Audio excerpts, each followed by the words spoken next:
Let's fail until we don't. Challenges are ideally a frequent and welcome aspect of our lives. Unfortunately, many of us do everything we can to avoid challenges, to make life a little bit easier here, a little less stressful there, so that by the time we reach our 20s and 30s, a lot of life's frictions have been sanded down to a slippery finish.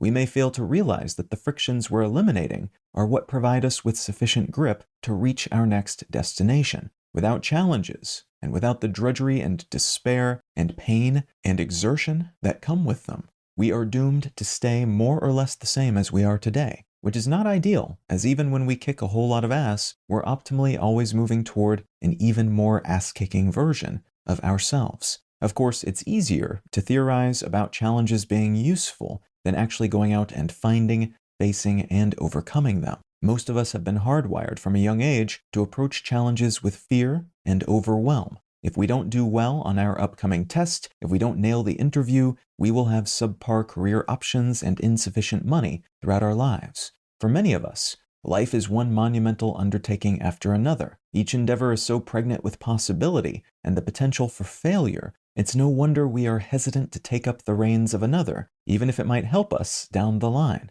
Stable ground and the status quo start to look pretty good after a dozen or so years of pre-real life in academia, followed by any amount of time as a wage slave. The thing to realize is that, throughout our lives, it hasn't been the challenges that have scared us, but the possibility of failure. That we may reach new heights is heartening, but the chance that we may stumble, fall, and hit every branch on the way down is paralyzing. Challenges glowing with the promise of reward if we perform tend to also portend doom should we botch. As such, a deep-seated fear of failure is the souvenir many of us take home from school, work, and other challenges we face early on. And there's nothing wrong with having a healthy respect for failure. One shouldn't aim to fail any more than one should be proud of our failures, but we also shouldn't organize our lives around avoiding the occasional blunder.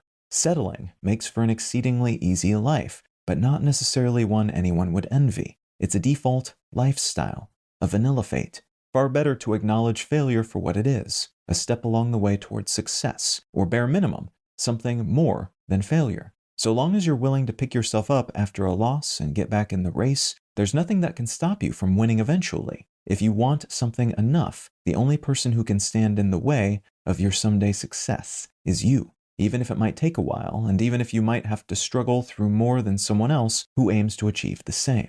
It's not the most inspiring call to arms, I know. Let's fail until we don't. But it's true. It's also reliable. It means you can achieve anything in the world as long as you are willing to stubbornly stick with it and ignore the ego bruises you'll take along the way. It means you can learn while you work towards success and may even change your definition of what it means to win. That's okay. Learning that the path you're on is the wrong one is also a victory, as long as you act on that hard-won knowledge. Ask any successful person you know, and they'll tell you the same thing. Many people have advantages we don't, but champions from birth are few and far between. Most people at the top of their field have resumes littered with almosts and accidents. Every gold medalist has been an also-ran. Every tycoon has made the wrong deals. What distinguishes folks who eventually succeed is that they didn't stop.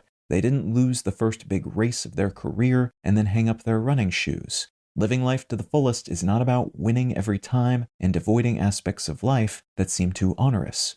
It's about unabashedly facing challenges, failures, and successes with a smile, with humility, moving ever closer, even if only by millimeters, toward a more ideal lifestyle and a better version of ourselves. To keep listening to this audiobook, I've left you a link in the description so you can do it, at no cost thanks to Audible's 30-day free trial.